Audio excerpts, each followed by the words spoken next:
So এতিয়া ইয়াৰ গাঁৱৰ ৰাইজৰ পৰাটো আমি গম পাইছোঁ গাঁৱৰ ৰাইজ বুলি ক'বলৈ গ'লেতো ইয়াত আমি দেখা পালোঁ যে আমাৰ মিচিং জনগোষ্ঠীৰ যিসকল ভাই আছে তেখেতসকলৰ একেবাৰে কম পৰিমাণৰ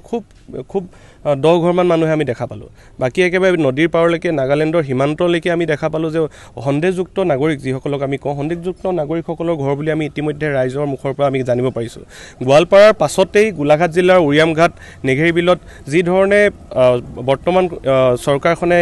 কি কয় উচ্ছেদ কৰাৰ কথা কৈছে আমি সেই বিষয়ে আদৰণি জনাইছোঁ যদিও তাত কিন্তু যথেষ্টখিনি আমাৰ ক'বলগীয়া আছে ক'বলগীয়া হৈ গ'ল যে আমি ইয়াত আহি পেলাই দেখা পালোঁ যে নেঘেৰিবিল অঞ্চলত দুটাকৈ অংগনবাদী কেন্দ্ৰ আজি এই বিগত বছৰত যোৱা বছৰতে তেখেতসকলে এলটমেণ্ট পাইছে 27টাকৈ চৰকাৰী ঘৰ আৰু অজন্তা বাইদেউৰ নেতৃত্বত চলি থকা যিখন আমাৰ এইটো সমষ্টিত এতিয়া নেতৃত্বত চলি আছে অজন্তা বাইদেউ কি হিচাপত যদি তেখেতসকল সন্দেহযুক্ত নাগৰিকেই হয় নাগৰিক যদি হয় তেখেতসকলক ঘৰৰ আৱৰ্তন দিয়াৰ কি প্ৰয়োজন বোধ কৰিলে ইয়াত যিটো ৰাস্তা দেখিছোঁ এইটো এটা PWD ৰাস্তা আৰু তৃতীয় কথাটো হৈ গ'ল ইয়াত স্কুল আছে আমি ইয়াত গম পাইছোঁ যে স্কুলখনত মাত্ৰ 4জন ছাত্ৰ ছাত্ৰী মিচিং জনগোষ্ঠীৰ পঢ়ে তাৰ বাকী যিমানখিনি ইয়াত ছাত্ৰ ছাত্ৰী পঢ়া শুনা কৰি আছে গোটেইখিনি কিন্তু ইয়াত সন্দেহজনক কি কয় নাগৰিক যিসকল বুলি ৰাইজে কৈছে তেখেতসকলৰে ছাত্ৰ ছাত্ৰীসকলে পঢ়া শুনা কৰে তৃতীয় কথা ইয়াত এখন থান আছিলে যিখন আমাৰ মিচিংসকলৰ বলি দিয়া এখন থান আছিলে সেই থানখন বৰ্তমান সময়ত নাই কিন্তু আমি এটা ইয়াত মছজিদ দেখা পাইছোঁ আমাৰ কোনো ধৰ্মক লৈ কথা নাই কিন্তু কথা হৈ গ'ল যে এই থানখন ক'ত হেৰাল ইয়াত এটা CRPF কেম্প আছিলে সেই কেম্পটো ক'লৈ গ'ল আজি যিমানখিনি অংগনবাদী কেন্দ্ৰ আছে আৰু এইটো মেৰাপানী পঞ্চায়তৰ 10 নম্বৰ ৱাৰ্ডত যে 27টাকৈ ঘৰ এই বছৰ এলটমেণ্ট দিলে 9 নং ৱাৰ্ডত এলটমেণ্ট দিলে কি হিচাপত দিলে ইয়াৰ যিজন ৱাৰ্ড মেম্বাৰ আছে পঞ্চায়তৰ সভাপতি সভানেত্ৰীয়ে তেখেতসকলে কি নাজানিছিল নেকি বা অজন্তা নিয়োগ ডাঙৰীয়া নেকি নাজানিছিল নেকি যে ইয়াত অবৈধভাৱে ইয়াত মানুহে বসবাস কৰি আছে কেৱল মাত্ৰ ভোট বেংকৰ ৰাজনীতিৰ কাৰণে তেখেতসকলে ইমান দিনে পোহপাল দি আহিছিলে নেকি যি সময়ত ইয়াত বহিছিলে মানুহখিনি সেই সময়ত কিন্তু আমি গম পাইছোঁ যে কংগ্ৰেছৰ চৰকাৰ আছিলে তেখেতসকলে এতিয়া চৰকাৰ থকা অৱস্থাত যেতিয়া তেওঁলোকক প্ৰয়োজন হ'ল অজন্তা বাইদেউ সেই সময়ত কংগ্ৰেছত আছিলে তেখেতসকলক বহিবলৈ দিলে আজি জাহাই দেখিলে যে তেখেতসকলৰ ভোট বেংকৰ অংকটো নচলিব হয়তো খুব সম্ভৱ অজন্তা নিয়োগ ডাঙৰীয়ানী আৰু বিশ্বজিৎ ফুকন ডাঙৰীয়া হতাশাত ভুগিছে নিৰাশাত ভুগিছে 26ৰ ইলেকশ্যনক লৈ আমাৰ তেনেকুৱা সন্দেহ হয় যিহেতু ইয়াত যথেষ্ট পৰিমাণে এই ৱাৰ্ডটো এটা পকেট ভোট বুলি কয় অজন্তা বাইদেউৰ তো এই বিষয়খিনি ইয়াত আহি পৰিছে ৰাজনৈতিককৰণো কৰা হৈছে এটা বস্তু আমি চৰকাৰকে হওক বা আমি ইয়াত বসবাস কৰা লোকসকলকে এটা অনুৰোধ জনাম ইয়াত গোৱালপাৰাৰ দৰে যাতে তেজ বব লগা নহয় শান্তিপ্ৰিয় গোলাঘাট এখন শান্তিপ্ৰিয় ঠাই শান্তিপ্ৰিয়ভাৱে হ'ব লাগে যিসকলক উচ্ছেদ কৰিছে ইয়াত যদি আমাৰ কোনোবা খিলঞ্জীয়া ৰাইজক যদি কেনেবাকৈ উচ্ছেদ কৰিব লগা হয় তেখেতসকলৰ কিন্তু চোৱাৰ দৃষ্টিভংগী কিন্তু চৰকাৰৰ বেলেগ হ'ব লাগিব কোনো ধৰণৰ হিংসাত্মক ঘটনা আমি ৰাইজকো আহ্বান জনাম যাতে তেনেকুৱা কোনো ধৰণৰ হিংসাত্মক ঘটনা ইয়াত অপ্ৰীতিকৰ পৰিস্থিতি যাতে হ'বলৈ নাপায় উচ্ছেদৰ সময়ত ক'বলৈ গ'লে অসম চৰকাৰৰ মাননীয় মুখ্যমন্ত্ৰী হিমন্ত বিশ্ব শৰ্মাই যিটো উচ্ছেদ চলাই আছে সেইটো আমি আদৰণি জনাইছোঁ আদৰণি জনাবৰ লগতে আমি এটা কথা ক'ম আমি যোন ঠাইতে উপস্থিত আছোঁ নেঘেৰিবিল 2 নং নেঘেৰিবিল আমি জন্মৰ পৰাই আমি দেখি আহিছোঁ যে ইয়াত 70 দশক আৰু 80 দশকৰ পাছৰ পৰাহে ইয়াত 2-1ঘৰকৈ ইয়াতে মমনচিঙীয়া যিখিনি পূববংগীয় বুলি কওঁ আমি পূববংগীয়সকল আহি ইয়াত বসবাস কৰিছিলে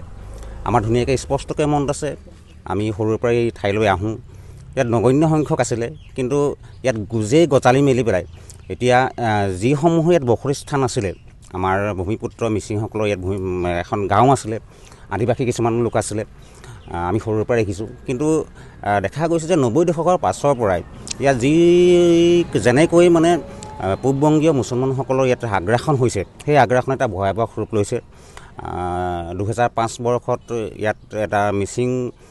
লোকসকলৰ বিহুদলক এই মমনচুকীয়া লোকসকলে আক্ৰমণ কৰা আমাৰ পৰিলক্ষিত হৈছিল তাৰোপৰি দেখা যায় যে ইয়াত যিকোনো আমাৰ ভূমিপুত্ৰসকলে ইয়াত যিহেতু এটা নেঘেৰিবিলৰ বনভোজস্থলী বিভিন্ন সময়ত বনভোজ খাবলৈ আহে বনভোজ খাবলৈ অহাৰ পিছত বিভিন্ন কাৰণত ইয়াত এই লোকসকলে মাৰপিট কৰা ঘটনা ইয়াত সংঘটিত হৈ আছে আমি ভৱিষ্যত প্ৰজন্মৰ সুৰক্ষাৰ কাৰণে আমি অসম চৰকাৰক এটাই ক'ম যে ইয়াত উচ্ছেদ চলাওঁতে খালি এটা মানৱীয় দৃষ্টিভংগীত যাকে চৰকাৰে এই উচ্ছেদটো চলায় আৰু উচ্ছেদ বুলি ক'লে মানৱীয় দৃষ্টিভংগী নাথাকে বাৰু তেওঁ আমি কওঁ যে যিসকল লোকে ইয়াত অবৈধভাৱে বসবাস কৰি আছে আৰু মুখ্যমন্ত্ৰী হিমন্ত বিশ্ব শৰ্মাই ক'বৰ দৰে যিসকল লোকৰ ইতিমধ্যে বৰ্তমানো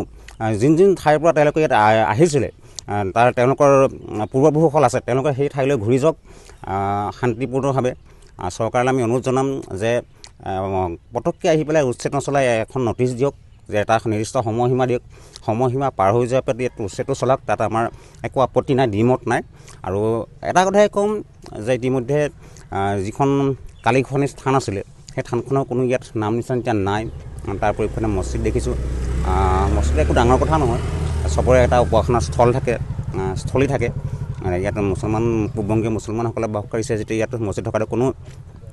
আপত্তিকৰ বিষয় হ'ব নোৱাৰে। তথাপিও আমি অসম চৰকাৰলৈ এটাই কথাই আমি অনুৰোধ জনাম, যাতে উচ্ছেদ চলাওঁতে আমাৰ ভূমিপুত্ৰসকলক এটা বনবৃত্তি দৃষ্টিকোণে তেওঁলোকে চায়। কিমান সংখ্যক আছে ভূমিপুত্ৰ আপোনালোকে জনা? আমি এতিয়া যি পৰিদৰ্শন কৰি গম পালোঁ, ইয়াত 10-15 ঘৰৰ ভিতৰত ভূমিপুত্ৰসকল আছে, যিসকল ইয়াতো মিচিং গাঁৱেই আছিলে, কিন্তু এই যিসকলৰ আগ্ৰাসন হ'ল সেই আগ্ৰাসন লোকসকলৰ অত্যাচাৰৰ ফলত ইয়াৰ পৰা মানে কালক্ৰমত তেওঁলোকে ইয়াৰ পৰা আঁতৰি যাবলৈ বাধ্য হ'ল। বিভিন্ন ক্ষেত্ৰত অত্যাচাৰটো হওক, মানসিক শাৰীৰিক বিভিন্ন অত্যাচাৰৰ কাৰণে তেওঁলোক আঁতৰি যাবলৈ ইয়াৰ বাধ্য হ'ল।